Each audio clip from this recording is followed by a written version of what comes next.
Have you ever wondered why some people thrive in a crowd while others recharge in solitude? The classic introvert versus extrovert debate is one of the most well-known ways we categorize personalities. But is it really that simple?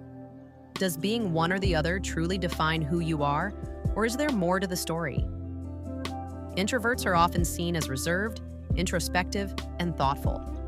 They prefer deep conversations over small talk and tend to feel drained after too much social interaction. If you love spending time alone, getting lost in books, or working on creative projects in solitude, you probably lean introverted. But introversion isn't just about shyness. It's about how you gain and expend energy.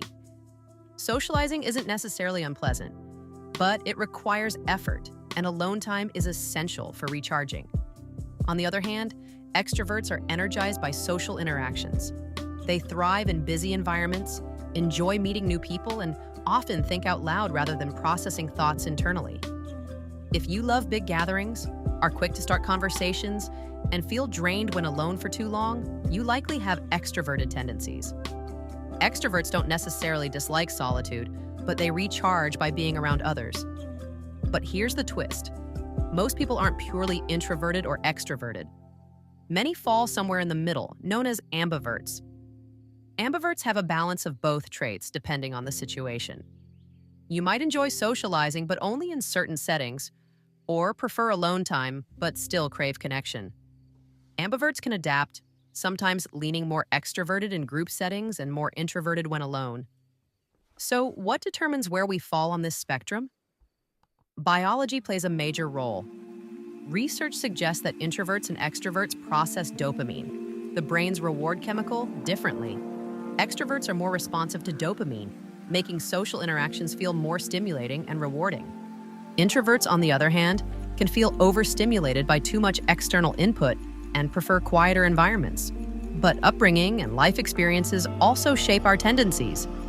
A child raised in a highly social household may develop extroverted habits, while someone encouraged to be introspective might lean introverted.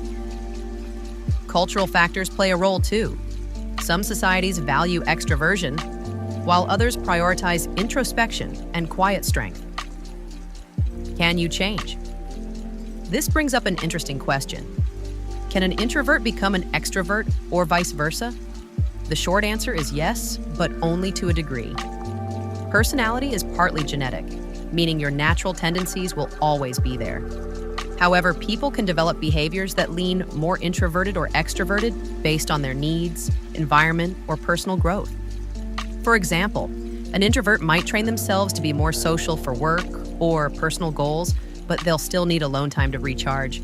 Similarly, an extrovert might learn to appreciate solitude and deep focus, but they'll still feel energized by social interaction. It's less about completely changing and more about adapting and expanding your comfort zone.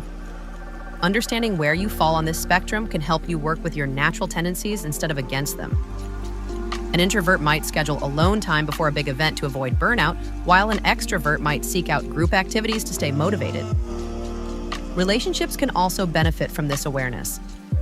If an extrovert is dating an introvert, understanding each other's needs can prevent conflict.